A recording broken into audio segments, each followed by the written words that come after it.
Il ne faudrait pas croire que tous les cabarets, tous les cafés-concerts se situaient sur la butte Montmartre. En témoignent en particulier les ambassadeurs, qui étaient en fait un ancien café-concert implanté sur les Champs-Élysées à partir des années 1840-1845. Ce café-concert connaît un succès grandissant, les salles deviennent plus confortables, on met un toit, on agrémente le jardin, cela devient de plus en plus couru et l'on va y recruter un certain nombre de célébrités pour pouvoir amplifier la clientèle. C'est ce qui va se passer avec Aristide Bruand qui va être recruté pour se produire en 1892 aux ambassadeurs.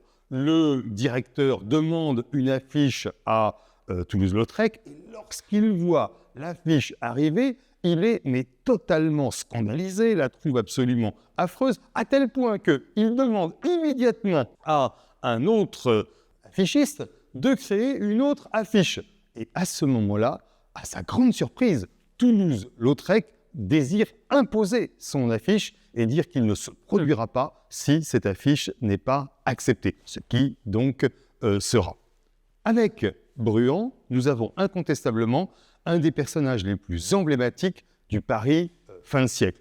Alors, c'était un personnage haut en couleur qui se produisait toujours avec des accessoires absolument bien identifiés. Le chapeau, l'écharpe rouge, une canne et puis des sortes de bottes de conducteurs de diligence qui impressionnaient toujours les visiteurs. Il accueillait également les spectateurs d'une manière assez provocante. « Ah, cette gueule, cette binette que voilà !» de manière un petit peu à créer un petit lien dès l'entrée des spectateurs. Aristide Bruand était aussi quelqu'un de très avisé économiquement, parce que, effectivement, si ses chansons étaient provocatrices, quelque peu antisociales, anti-système, l'on dirait aujourd'hui, c'était une sorte de François Villon moderne, eh bien, Aristide Bruand prenait soin aussi d'éditer à compte d'auteur ses chansons, parfois illustrées par Théophile Alexandre Steinlen d'ailleurs,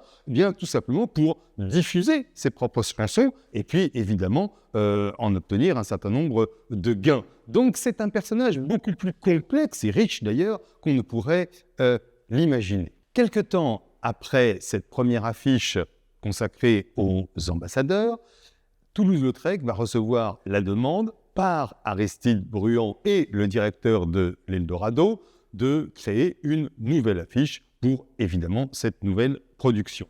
À ce moment-là, Lautrec va se contenter de inverser droite-gauche l'affiche qu'il avait créée pour les ambassadeurs. Le directeur de l'Eldorado trouve ça absolument scandaleux. Pourquoi ? Parce qu'il ne va pas payer une affiche pour laquelle l'artiste n'a pratiquement rien fait. D'ailleurs, dans la correspondance de Toulouse-Lautrec, nous avons une lettre dans laquelle Toulouse-Lautrec se plaint justement, effectivement, non seulement d'avoir été payé que très peu, mais ensuite d'être lui-même de sa poche parce qu'il a dû payer l'imprimeur, les ancrages, etc., etc. Alors, de quoi cela nous parle-t-il ? Est-ce que c'est une fainéantise de la part de Toulouse-Lautrec d'avoir seulement inversé droite-gauche son image ? Mais non, c'est tout simplement parce que Toulouse-Lautrec désire créer une image type, une image iconique, que le personnage, comme il a fait avec Yvette Guilbert avec ses gants, soit immédiatement identifié avec des détails qui font signe, qui identifient, qui symbolisent le personnage. Même de dos, lorsque l'on verra un grand chapeau noir, lorsque l'on verra une écharpe rouge, on saura que c'est une